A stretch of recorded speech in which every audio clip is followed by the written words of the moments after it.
میاں آزاد نواب کی ڈیوڑی پر آئے اور آداب بجا لائے. اتنے میں ایک چوبدار برہنہ سر پریشان و مضطر لپکتا ہوا. خداوند بڑا غضب ہو گیا, کیا کہوں کیا کہوں. کہو خیر تو ہے, بولو تو. سب کا رنگ فق کہ خدائی خیر کرے.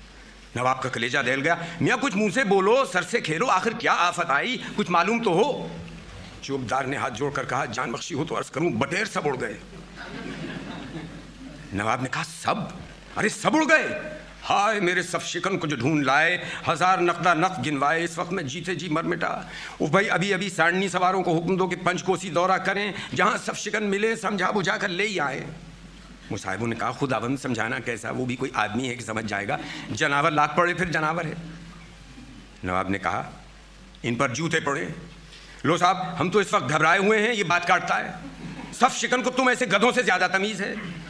ایک نے کہا, حق ہے حضور, وہ تو عربی سمجھ لیتا ہے. دوسرے بولے, خداوند اس کو قرآن کے کئی پارے یاد ہیں. تیسرے نے کہا, قسم پنجتن باقی, میں نے اس کو نماز پڑھتے دیکھا ہے. چوتھے بولے, ایک دن ہنس رہا تھا. نواب صاحب کو ان کل باتوں کا یقین آ گیا. ان مصاحب بیچارے کی گدی پر 2-4 گدے پڑ گئے. بٹیر کیا اڑ گئے کہ نواب صاحب کے ہاتھوں کے طوطے اڑ گئے. آنکھوں سے اشک جاری, ٹپ ٹپ آنسو گر رہے ہیں, کلیجہ بلیوں اچھل رہا ہے, چہرے پر ہوائیاں اڑ رہی ہیں. ہائے میرا صف شکن, میرا پیارا صف شکن, اگر دانستم از روز ازا داغ جدائی را, نمی کردم بدل روشن چراغ آشنائی را. ارے مجھے تو اس سے عشق ہو گیا تھا جی, میں تو اس کی باقی ادا پر جان دیتا تھا. یارو وہ نکیلی چونچ, وہ بےتابی سے کانگن چگنا, چکھی کھائی اور ڈٹ گیا. سینکڑوں مارکوں میں لڑایا مگر کورا آیا, اور 2 چونچیں ہوئیں اور بٹیر دوسرے دم دبا کر بھاگ گئے. پھر سامنا ہوا اور منہ پھیر دیا. کس بانک پن سے جھپٹ کر لات دیتا تھا کہ پالی تھر تھرا اٹھتی تھی. اور اس کی بساتی کیا تھی, منجھولا جانور لیکن بلا کا کسبل. اور قسم ہے صف شکن ہی کی, اس کی خوبیاں تو آج مجھ پر کھلی. یہ تو میں پہلے سے جانتا تھا کہ وہ حقانی جانور ہے, صورت بٹیر کی سیرت فقراء کی. اور ایک پنڈت نے مجھ سے کہا تھا کہ کیا جانے کیسی کھنڈت ہو گئی تھی کہ اس کا بڑا درجہ تھا, اب سنا نماز بھی پڑھتا تھا. مصاحب نے کہا, حضور کو یاد ہوگا رمضان شریف کے مہینے میں اس نے دن کے وقت دانا تک نہ چھوا تھا. حضور سمجھے تھے بوندا ہو گیا, مگر میں تاڑ گیا کہ پابند صوم و صلات ہے. میر صاحب نے کہا, پیر و مرشد یقین جانیے پچھلے پہر سحر کاذب تک حق حق کی آواز کابوک سے آیا کرتی تھی. غفور تم کو بھی یاد ہے, ہم نے کئی بار جگا کر سنایا تھا, صف شکن یاد خدا میں مصروف ہے. نواب نے کہا, اس وقت طبیعت بہت خوش ہو گئی. بے شک تم سب نمک حلال, تمہارے باپ دادا نمک حلال. اب بھائی شجاعت علی سے کہو ابھی ساڑھنی تیار ہو اور پنچ کوسی چکر لگائے, جہاں صف شکن ملے ان کو سمجھا بجھا کر لے ہی آئیں.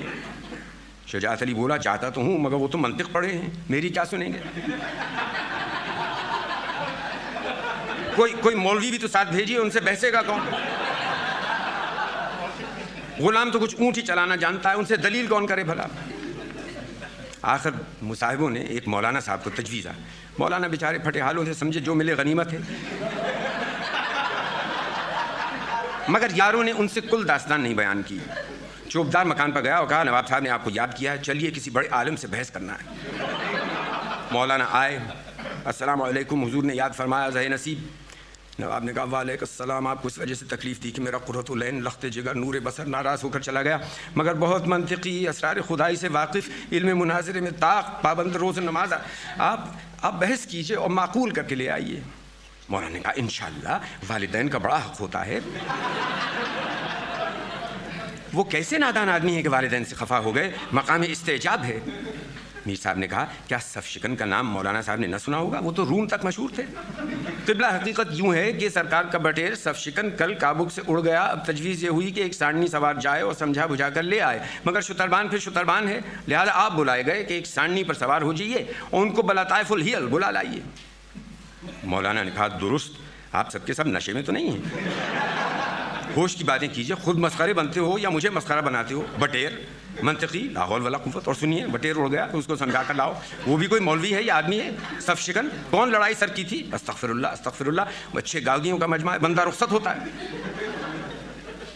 نواب نے کہا, یہ کس کوڑ مغز کو لائے تھے, خاصا جانگلو ہے.